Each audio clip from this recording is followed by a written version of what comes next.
정부가 백신 접종을 완료한 사람에 한해 이르면 다음 달부터 해외 단체 여행을 허용하기로 했습니다. 내일부터 얀센 백신을 시작으로 이번 달 1,300만 명 이상에게 접종이 이루어집니다. 자세한 내용 류재복 해설위원, 천은미 이대 목동병원 호흡기내과 교수와 살펴보겠습니다. 두 분 안녕하십니까? 네, 방금 말씀드린 것처럼 백신 접종을 완료하고 나면 이르면 다음 달부터는 해외 단체 여행이 가능해집니다. 관련해서 김부겸 총리의 발언부터 듣고 오겠습니다. 정부는 방역 상황이 안정된 국가들과 협의를 거쳐서 백신 접종을 완료한 분들에 한해서 이르면 다음 달 7월부터 단체 여행을 허용하고자 합니다. 접종을 마치고 출입국 시에 진단검사에서 음성이 확인되면 별도 격리 없이 여행이 가능하게 됩니다.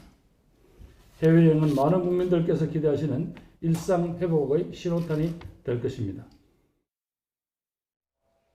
네, 그러니까 2차 접종까지 모두 마치고 2주 지난 뒤에, 그러니까 항체가 형성된 이후에는 해외여행을 허용하겠다라는 건데 갈 수 있는 나라들이 어디가 될까요? 지금 그 국가별로 이제 그 풀어 나가는 그런 과정인데요. 네네. 제가 최근에 지금 들어오기 전에 봐서는 유럽에 있는 나라들이 좀 있습니다. 폴란드나 에스토니아, 루마니아, 조지아 이런 나라들은 백신을 접종했다고 증명을 하면 네. 자가격리를 면제해주고 있고요. 그리스는 이미 이제 지난 5월부터 백신을 접종했거나 항체가 있으면 입국을 허용을 했고요. 그다음에 이제 그 지금은 그 대부분의 이제 관광하는 나라들, 네. 그러니까 태국 같은 경우가 7월 1일부터 푸켓에 들어오는 관광객은 자가격리를 면제해주기로 했습니다. 10월이 되면 끄라비라든가 뭐 치앙마이 이런 네네. 것도 아마 풀릴 것 같고요. 그러니까 주로 이제 유명 관광지를 가지고 있는 나라들이 좀 적극적인 편이고, 예. 사실은 그래서 무조건 그 외국에서 들어오는 그 관광객을 받는다는 차원보다는 그 트래블 버블이라고 해서 나라별로 자기네들끼리 거품을 형성합니다. 그러니까 우리나라와 어떤 나라, 그러니까 예를 들자면 뭐 이스라엘과 그리스 이 두 나라는 트래블 버블이라는 걸 맺어서 두 나라는 접종이 그 확인되면 예. 이제 자유롭게 여행을 할 수 있는, 그 자유롭다는 것은 자가격리 문제이거든요. 왜냐하면 지금 거의 모든 나라에서 들어오면 2주 격리를 하고, 우리나라에서 뭐 여행을 간다면 그 나라에 가서 2주 격리를 하고 들어와서 2주 격리를 네네. 하니까 단기 여행 가는 사람들은 사실은 엄두를 내기가 쉽지 그렇죠. 않지 않습니까? 장기적으로 가는 사람들만 지금 이동하고 있는 상태이기 때문에, 그러니까 트래블 버블의 형식으로 그 트래블 버블을 맺는 나라를 늘리는 방식으로 여행이 늘어날 것 같고요. 아마 7월에 열린다고 해서 7월부터 막 나갈 수 있는 사람은 많지 않을 겁니다. 왜냐하면 그 백신을 맞고 2주가 경과해야 되기 때문에 네네. 그 대상자가 많지 않고요. 이제 괌이나 사이판은 이미 이제 여행사들이 물건을 팔기 시작하는 단계거든요. 그러니까 아마 우선적으로 그 두 곳 정도가 그 적용이 될 것으로 보입니다. 네. 백신 접종을 한 경우에 자가격리 없이 다른 나라를 방문할 수 있으니까 이제 해외 여행도 수월해지겠군요. 예. 자, 미국 같은 경우에는 한국에 대해서 여행 경보를 1단계로 완화를 했다는 소식 저희가 전해드렸는데 이게 어떤 의미가 있는 건지도 좀 짚어봤으면 좋겠어요. 그러니까 미국 지금 전 세계적으로 이 코로나19 사태로 가장 피해를 본 업종이 항공업종입니다. 그건 역설적으로 코로나19가 이렇게 전 세계적으로 창궐했던 첫 번째 이유는 항공산업의 발전이죠. 전 세계를 하루 안에 이제 갈 수 있을 만큼 빠르게 이동할 수 있는 이 항공산업이 발달하고, 전 세계가 하루에 뭐 수십억 명이 이동을 하다 보니까 이 바이러스의 이동이 굉장히 쉬워졌던 것이고, 그것이 전 세계에 그 코로나19가 창궐했던 이유기도 하기 때문에 코로나19가 전 세계에 퍼지면서 가장 먼저 문을 닫았던 것이 바로 이제 국가 간 이동이고, 그래서 이제 항공산업이 피해를 많이 본 것이죠. 우리나라도 지난해 뭐 항공산업은 거의 95% 정도 피해를 볼 정도로 네. 피해가 컸단 말입니다. 그래서 전 세계에서 지금 그 코로나19 상황이 조금 안정되면서 첫 번째 목적으로 이제 국가 간 이동을 좀 열어주는 방식들. 예. 미국은 그 부분을 이제 나라별로 계속 단계를 맞춰서 오르락내리락 이제 그 조정을 했었던 그렇죠. 것이죠. 그래서 우리나라가 2등급 2단계였는데 1단계로 낮췄고, 뭐 일본 같은 나라는 4단계에서 3단계로 낮췄단 말입니다. 그것은 뭐냐면 전 세계적으로 코로나 사태가 진정 기미를 보이면서 이동을 조금씩 허용하고 있는 방향으로 간다. 예. 근데 미국이 워낙 뭐 세계에 끼치는 영향이 크다 보니까 다른 나라들도 이제 차근차근 그런 그 영향을 받아서 서로 이제 문호를 여는 방향으로 가지 않을까. 그런 신호 정도로 인식하는 게 좋을 것 같습니다. 예. 그만큼 이제 백신 접종이 좀 많이 이루어지면서 이렇게 이제 국가 간의 여행도 가능해지는 그런 단계까지 오는 것 같은데요. 근데 앞서서 이제 뭐 괌이나 사이판 같은 경우가 우리나라가 이제 가장 먼저 아마 여행을 갈 수 있는 나라가 되지 않을까라고 예상을 하셨는데 원래는 이 괌이나 사이판 같은 경우는 그동안에 아스트라제네카 그 백신에 대해서는 자가격리를 면제해주지 않았었잖아요. 근데 이것도 좀 바뀐다고요? 아스트라제네카가 지금 전 세계적으로 사실은 뭐 상당히 많이 맞고 있는 백신이기 때문에 네. 미국만 특수한 상황이었고 괌이나 사이판이 이제 미국의 영토이다 보니 네. 그런 일이 있었는데 아마 풀릴 것 같고요. 괌은 아마 풀린 네네. 것으로 보이고요. 그래서 그 문제는 이제 협의를 하고 있는 중인데 아마 그 다음 달까지는 뭐 풀릴 것으로 보입니다. 예. 네. 자, 트래블 버블, 방역 우수국가 여행객에 대한 자가격리 면제와 관련해서 저희가 얘기를 해봤는데요. 뭐 유럽 국가나 대만, 뭐 호주, 뉴질랜드 이런 국가들이 거론이 되고 있습니다. 앞으로 어떻게 진행될지 지켜봐야겠고요. 자, 이제 내일부터 예비군과 민방위 등에 대한 얀센 백신 접종이 시작이 됩니다. 얀센은 한 번만 맞으면 접종이 마무리되지 않습니까? 네. 그런 만큼 7월이 되면은 해외여행이 가능한 대상자가 되는 거 아닌가? 얀센 백신을 맞은 경우에요. 어떻게 전망하십니까? 네, 지금 90만 명 정도가 접종을 하실 건데요. 6월에 맞으시면 6월부터는 2주만 지나면 우리가 여행을 하실 수가 있어요. 그러니까 예. 가장 사실 혜택을 볼 수 있는 분이죠. 특히 얀센 백신 맞는 분들이 젊은 남성분들이기 때문에 아마 가장 기대를 많이 하시고 그래서 그만큼 또 많은 분들이 또 접종을 원했던 것 같습니다. 네. 또 그 이외에도 뭐 화이자를 접종하신 분이라든지 아스트라제네카도 초반에 접종하신 분들은 7, 8월에 여행이 가능할 것 같고요.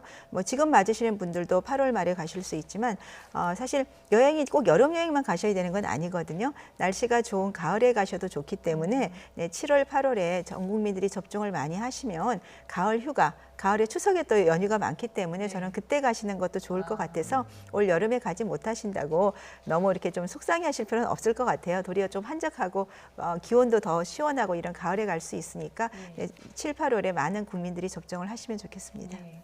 조금 더 이제 여유 있게 네, 여행 네. 일정을 짜셔도 괜찮을 것 같다라는 말씀이신데요. 근데 이 얀센 백신이 미국에서는 지금 재고가 상당히 많이 남아가지고 처리를 좀 못하고 있다고 하는데 유효 기간이 그만큼 짧은 건가요? 어떻게 봐야 되나요? 유효 기간이 짧은 게 아니고 예. 얀센이 그 한때 미국에서 백신 접종이 중단된 적이 있습니다. 네. 30세 이하의 그 혈소판 감소 동반하는 혈전증 때문에 그러면서 미국 사람들 사이에서 이제 얀센 백신을 잘 안 맞는 그런 불안감들이 커졌습니다. 네네. 그래서 이제 많이 쌓여 있었던 것이고요. 그러다 보니까 시간이 흘러가다 보니까 그러니까 국가에서 승인이 난다고 해서 그때부터 생산을 하는 것이 아니고 그 전에 미리 생산을 해놓고 네네. 있다가 승인을 기다렸다가 바로 이제 공급을 하는 그런 방식이거든요. 그렇다 보니까 이제 그렇게 된 것이고 이 우리나라에 들어오는 101만 명분의 얀센 백신이 이제 유효 기간이 이달 말 다음 달 초쯤에 끝난다는 게 이제 처음에 알려지지 네. 않았습니까? 그래서 이제 서둘러서 막 대상도 정하고 했는데 그러니까 이제 그런 면에서 보면 아주 개운한 맛이 나지는 않죠. 그러니까 미국에서 지금 남은 분량도 외국에 지금 뭐 주겠다고 하는데 미국은 이제 거의 대부분이 모더나 화이자를 많이 맞거든요. 네네. 그런데 지금 시간상으로 봤을 때 외국에 그렇게 공급할 수 있는 시간이 될지 모르겠고요. 결국은 얀센 백신이 지금 정확한 양은 나오지 않는데요. 예. 지금 보면 얀센이 미국에서 공급된 양이 2,140만 회분인데 절반도 아직 쓰지 못했다고 하거든요. 예. 그 대신에 이제 화이자나 모더나는 거의 5% 정도를 사용을 하고 있다고 하니까 많이 남아서 버리게 될 가능성이 높아 보입니다. 근데 이 얀센 백신을 앞서서 이제 미국에서 중단된 적이 있다고 했는데 그 이후에 미국인들의 어떤 거부감이라든지 이런 것들이 완전히 없어지진 않은 것 같아요. 네, 아무래도 이제 두 가지인 것 같습니다. 얀센 백신이 이제 화이자, 모더나, mRNA 백신보다 예방 효과가 낮은 것이 저는 가장 크다고 생각하고요. 예. 그러니까 희귀혈전 사례가 있긴 하지만 드물거든요. 그러니까 그런 것도 좀 작용을 했겠지만 가장 큰 이유는 저는 그 예방률 차이라고 생각을 합니다. 그러니까 똑같은 백신을 맞더라도 좀 감염이 덜 되는 백신을 맞고 싶은 것이 어떤 선택을 할 수 있으니까요. 그냥 그런 이유가 아닌가 생각합니다. 한 번 맞는다는 장점이 있긴 하지만 그것보다는 오히려 예방률이 좀 더 영향을 미쳤을 것이다. 네, 그렇게 생각이 듭니다. 네. 그 유통기한이 다가오는 얀센 백신 재고 처리가 고심이다 이 얘기를 했는데 이게 백신의 경우에는 유통기한이 지나면은 폐기를 해야 되는 건가요? 그렇죠. 그 유통기한이 지난 백신을 맞았을 때 어떠한 문제가 생길지에 대해서 그건 임상 실험을 할 수가 없는 거기 때문에 네. 당연히 폐기를 해야 됩니다.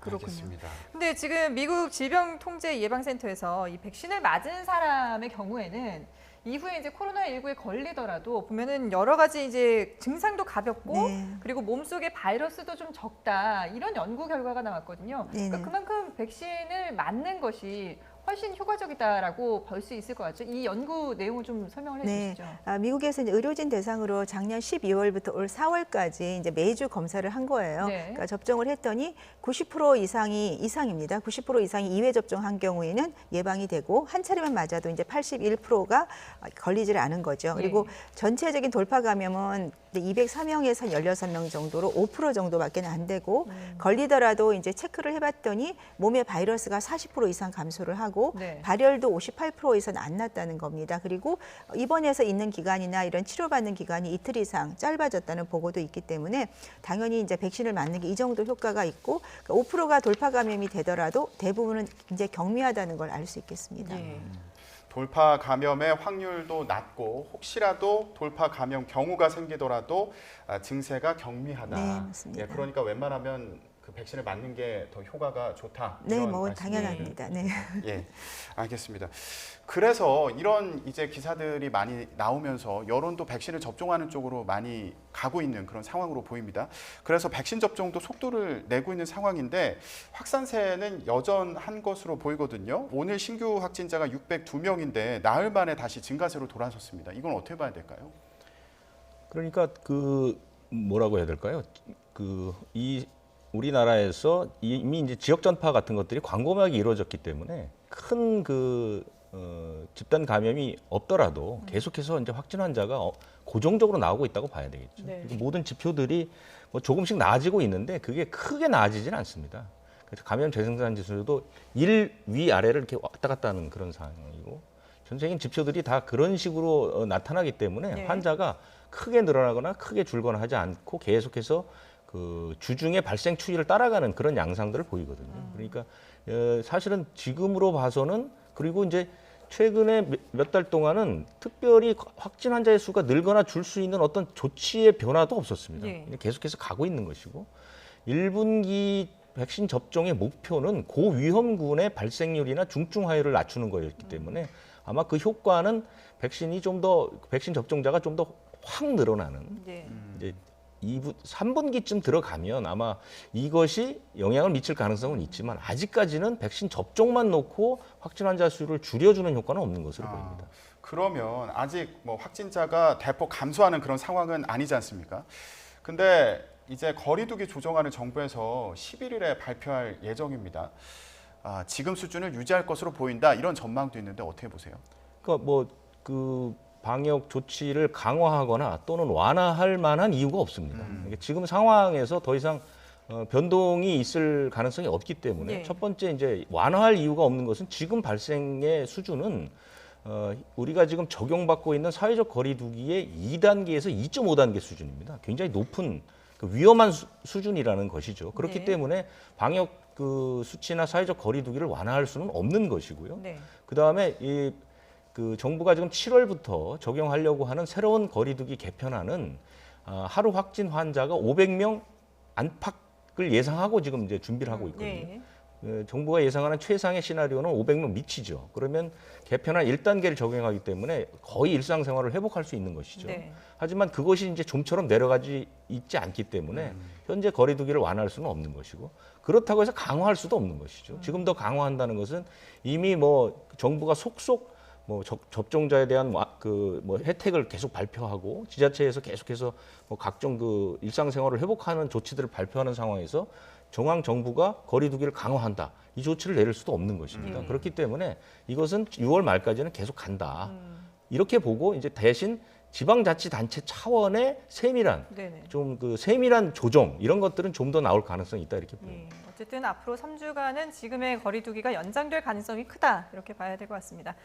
거리두기가 앞으로도 3주 더 연장될 가능성이 있다라는 얘기까지 했는데 이번에는 가짜 뉴스와 관련된 얘기를 해보겠습니다. 지금 코로나19가 진행이 된 지 상당히 오래되는데도 불구하고 아직도 SNS를 통해서 가짜 뉴스들이 나오고 있는데 특히 이제 의료인들의 입을 빌려서 이렇게 가짜 정보들이 나오는 경우들도 있더라고요. 이런 경우에 이제 앞으로는 엄벌에 처하게 되는 거죠. 네, 저는 개인적으로 가짜 뉴스라고 얘기하는 것보다는 허위 정보라고 얘기하는 예. 게 맞을 것 같습니다. 왜냐하면 뉴스가 갖고 있는 그 이미지 때문에 혹시라도 이 허위 정보가 뉴스로 인식될 가능성이 있어서 저는 그냥 허위 정보라고 얘기를 하겠습니다. 네. 그 여러 가지 허위 정보가 떠돌고 있는데 가장 위험한 것이 바로 이런 겁니다. 그러니까 많은 사람들이 볼 수 있는 어떤 수단을 이용해서 또 나름대로 공신력을 갖고 있는 의사라는 사람들이 했던 허위 정보. 이것이 가장 듣는 사람들한테는 믿음을 줄 수 있는 그 위험성이 가장 높은 것이죠. 네네. 그래서 이 부분은 지금까지는 근데 이 사람들을 처벌할 수 있는 방법이 그렇게 많지는 않았습니다. 예를 들자면 뭐 지금 나오는 것처럼 예. 뭐 고추대를 끓여서 차로 마시면 코로나19를 고칠 수 있다. 이 얘기를 하신 분이 현직 한의사입니다. 예. 그러니까 한의사 자격증을 갖고 있는 분이에요. 이런 얘기를 했었고요. 그다음에 뭐 강아지 구충제가 예. 뭐 항암 효과가 있다라는 이런 얘기들도 현직 의료인이 했었는데요. 그래도 이 사람들은 다른 방식으로 처벌은 받을 수 있지만 의사 자격증은 유지를 했었거든요. 예. 그걸 없애자는 것이죠. 그게 이제 어제 국무회의를 이제 통과를 했기 때문에 30일부터 효력을 받습니다. 그래서 이 사람들은 지금 다 앞으로 의사라는 직업을 할 수가 없는 그런 식으로 이제 법이 바뀌는 것이죠. 그래서 지금 그러면 이 가짜 허위 정보를 퍼뜨린 이 의료인들에게도 적용이 되는 건가요? 적용이 됩니다. 예. 적용이 돼서 왜냐하면 이 사람들이 이 기왕에 방송을 했고 네. 이 고추대 이것은 한 14만 명 정도가 봤더라고요. 그러니까 끼치는 해악이 어마어마하죠. 예. 그러니까 30일부터 적용이 되게 되면 이렇게 지금까지는 이제 방송이나 매체를 얘기했는데 네네. 그거 말고 지금 저렇게 SNS 같은 곳, 그다음에 언론으로 꼽히지 않는 예를 들면 네. 유튜브 같은 네. 곳 이런 곳에서 방송을 해서 많은 사람들이 보게 되면 저 사람들은 의사의 자격을 상실할 수가 있습니다. 예. 그렇군요. 코로나19에 대한 불안감이 크다 보니까 이런 허위 정보에 의존하는 경우도 많이 생기는 게 아닌가 이런 생각도 드는데 또 마스크를 일상적으로 착용을 하다 보니까 여러 가지 그 불편함을 없애주기 위한 액세서리를 사용하는 경우도 있습니다. 마스크 위에 이제 붙여서 답답한 느낌을 없애주거나 냄새를 제거한다 해서 쓰는 패치가 있더라고요. 예, 그런데 안전성이 검증되지 않았다. 그러면서 소비자원에서 판매 중단을 권고했는데 이게 혹시 뭐 호흡기라든가 인체에 좀 영향을 미치는 부분이 있을 수도 있는 거 아닌가 이런 우려도 있거든요. 어떻게 보십니까? 네, 이제 마스크를 썼을 때 사실 냄새가 강하게 나면 그 마스크 자체가 문제가 있는 거죠. 그래서 그렇게 마스크를 쓰시면 안 되고 또 하루 종일 쓰다 보니까 이제 입에 있는 냄새가 배일 수가 있어요. 그래서 아마 그런 패치를 붙이시는데 패치가 지금 어떤 위해성 검사나 신고가 된 패치들이 아니고 49개가 전부 다 미신고된 거거든요. 그러다 보면 거기에 어떤 성분이 있는지 알 수가 없고 바로 마스크에 붙어 있기 때문에 네. 바로 호흡기로 들어갑니다. 우리가 과거에 가습기 살균제를 잘 이해를 하시겠지만 그러니까 몸에 좋으라고 쓴 거였는데 그것이 결국은 아주 가벼운 사람은 뭐 기관지염, 비염 정도가 유발이 된 경우도 있는데 제 환자 중에도 천식이 심해지거나 폐섬유화증에 오신 분도 있으셨어요. 그러니까 폐섬유화증 같은 경우는 평생을 일상생활을 못할 정도로 중증으로 가고 바로 그게 기관지로 들어가기 때문에 사실은 저는 이걸 보고 굉장히 놀랐어요. 그러니까 상식적으로 그냥 우리가 안전 검증이 된 승인된 마스크를 쓰고 냄새가 나면 새로운 마스크로 교체를 하는 것이 가장 정확한 방법인데 패치를 붙여서 그게 이제 향수나 이런 걸 해서 냄새를 제거하겠다는 거기 때문에 사실 이런 방향제 종류의 냄새에는 저희가 승인이 되지 않은 거는 어떤 유해 물질이 있는지 아무도 알 수가 없기 때문에 대단히 위험한 거라고 생각이 들고요. 네. 지금 즉각적으로 이제 판매가 중지가 됐지만 국민들께서도 이런 어떤 뭐 새로운 것이 나타날 때는 반드시 이게 검증이 된 건지를 네. 확인하고 사용하는 것이 필요하겠습니다. 어쨌든 마스크는 그 하루에 한 번씩 깨끗한 새 네, 마스크를 맞습니다. 사용하는 것이 가장 좋은 방법이 안전하죠. 되겠군요. 네. 예.